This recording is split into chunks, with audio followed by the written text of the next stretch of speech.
Hey there, this is Miss Jennifer, and we have a bonus holiday ATC lesson for you.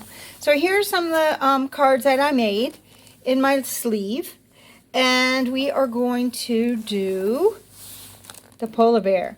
Now, the reason why we're doing the polar bear is because everybody seems to really like that one. And we'll go ahead and get started right away. Now, the best thing to do is if you have some, what do you call it, construction paper, you can cut these up into the shapes that you need very simply. And what we did is we analyzed the shapes that we needed and cut them out. And I figured out the easiest way to do all of them. And just by looking at different Christmas cards that I saw on the internet. But you do not have to have this type of paper, and we'll go into that here in just a minute. If we have time, later on this week, I will do another lesson so that you guys can have some stuff to do over the holidays. So if we are doing our bear, let's see what I provided here. I provided a white card and a blue piece of paper, and it's about the same. It's about 2.5 by probably another 1.5 inches, and then you have a little piece of pink. So I'm going to show you how to do it with these pages, and then I'm going to show you how to do it without. All right, let's go ahead and get started. Let's zoom on in here. So if we analyze this, which means to look at and break down into parts, we can see that we have a blue hill, a blue oval, and 2 pink circles. And we have 2 black circles too. So let me make sure that I have everything I need. Okay, now watch how easy this is. And this is pretty fun too. It's pretend like you're zooming into the animal, because some of the kids wanted to put ears and horns, and you can do that, but it's really like you're zooming into the animal and the whole card is the animal. So you don't have to do any of those, and it comes out pretty good. So what you want to do is to get this hill is you go from this corner to this corner. I'm going to do it in black pen so you can see, and I'm going to go ahead and go up and then come back down like a big roller coaster. And that's it. Now up here, we have plenty of room left for our oval. Now it doesn't have to be perfect in any way, and that's it. We're ready to cut. Before we do that, we're going to take a look at this pink one. So for the pink one, we're going to fold it in half. Now artists do a lot of work with their hands, and they learn how to do things the quick and easy way. So if I want 2 circles that are the same, I'm going to draw the circle on here. And now if I cut out that circle like this, I'll have 2. So that's my cheating way of making things easy. So again, when we are working with our scissors, we just, a lot of kids cut down with this part, cut with this part. Number 1, it's a simple machine. And then I also just move the paper, not my scissor hands. And that makes it very easy and fast to cut, especially circles. It's way easier to cut circles in this way because I can let this paper do the work. And my hand just squeezes, and there we go. Now I got one more to do. See how easy this is? This is super fun. And here we go. Now, you may want to make these a little bit smaller, but what I told the kids is make it a little bit bigger because they tend to cut it down too small. And if it's too small, it's hard to glue. So we don't want that. Now, okay, we'll throw these away. And we are ready to begin. I'm going to go ahead and grab my glue stick. And remember, you do want to be gluing on top of something. Now, here's a quick trick. If you're gluing something, you don't have to erase, but you do want to glue on the side where your pencil marks are, in my case pen, because I want you to be able to see it. So make sure, and especially on something like this where it's glued on top, and by the way, that's called a collage. This is a collage, and I am a collage artist, so I love doing collage. It's where you, it's from the French word to paste. It was invented by Pablo Picasso, believe it or not, and it hasn't been around that long, but you've probably done it before. All right, so I have the belly. That's the belly of the beast. Now, another quick trick, okay, I see the black is on this side, is you can hold this on your finger and just roll it on the glue. And that's a very easy way to do it so that you don't get it all over everything. And now I'm going to put that there in the middle. And make sure you press all of this down nice and firmly. And it can slide a little bit when you first put it down. While it's wet, it can slide. And you may need to slide it to make it go where you want it to. Now, what did I do? Lose one of my pinks. Did I lose one of my pinks? Oh, there he is. Okay. Now, I only have pencil marks on one, and I'm going to make sure that the pencil marks go up to the glue. And now I'm going to get it over here on this side. So these are cheeks, so we want them on both sides, and this is the snout. So we want the cheeks on both sides of the snout. And all the kids have done it differently, and they all have a little bit of different personality once you put your own spin on it. Now, the easy part is right here. We're going to go in with a black pen. Now, you could cut out the eyes, but the polar bears have small black eyes, so we just draw them in. Now, watch this. At the top of your space, you're going to make a triangle, a black triangle. Now, the flat part of the triangle should be up. So the pointy part is down, and that is the bear's nose. And then a bear does have a snout, so we're going to give it a snout. Now, you can give it a nice smile if you want.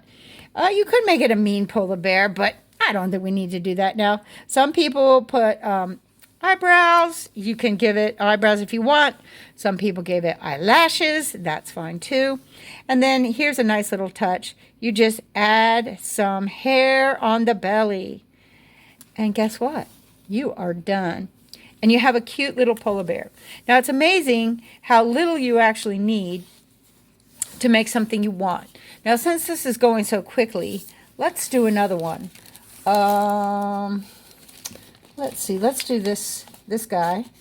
And you'll see I put googly eyes on him. But you don't have to have googly eyes. In fact, I like it better without the googly eyes. So this is kind of hard. Some of the kids couldn't guess what this is. Can you guess? Well, I'll give you a hint. It's a creature that you see in the winter on the North Pole, and this one has a red nose. You got it. Rudolph. Now, if you do not have the brown paper, watch what you can do. Let's see. Do I have a brown marker? I hope I do. Daggone it, I don't. So let me go to the green one then. I'll do a green one. We'll do this one. Okay, watch.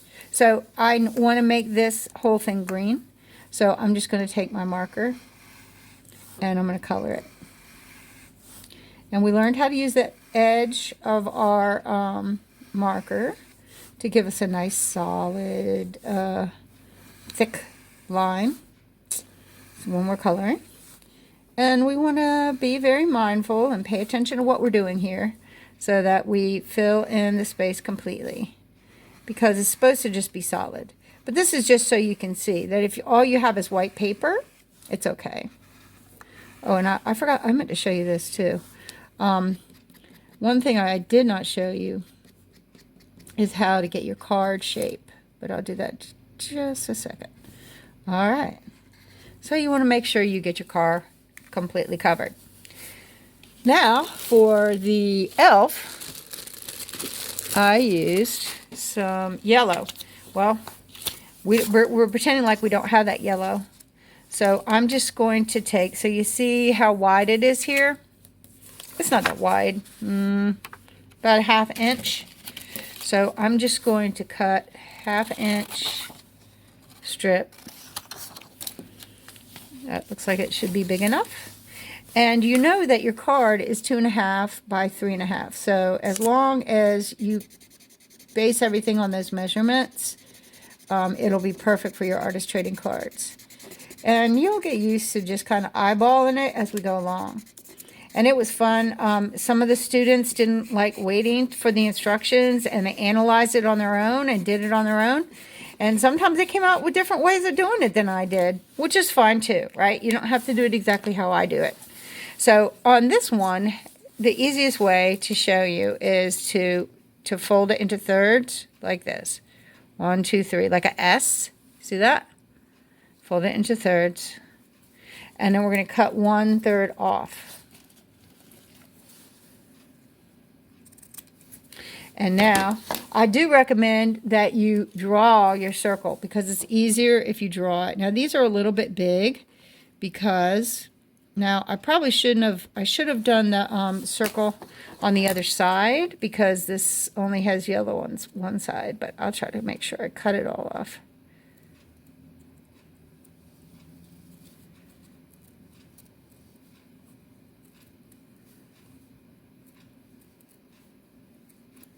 There we go. There's my buttons. Make sure I get this black off here. Okay, I made a little bit harder work for myself. And now this one, we're going to cut down a little bit too, because we don't need it quite that big. We want it about the same size as the buttons. Now this is fun. This is something that you can easily do. Once you get that drawn, what I did is I took the black marker and you draw the belt on there. Now I did that whether I use the construction paper or not. Hey, could you cut the belt out of construction paper? Absolutely. That would be fine. But this one is drawn just like this one is. Okay, now, very simple. We've got one more to do, and we want it to go across the top here. So I'm going to make sure it's 2.5 inches wide. And it's going to be red. So it's going to go like this, all the way across. And that will be his collar. Or her. Could be a her. We don't know. Equal opportunity L. And I will just... Is this red? Nope, pink.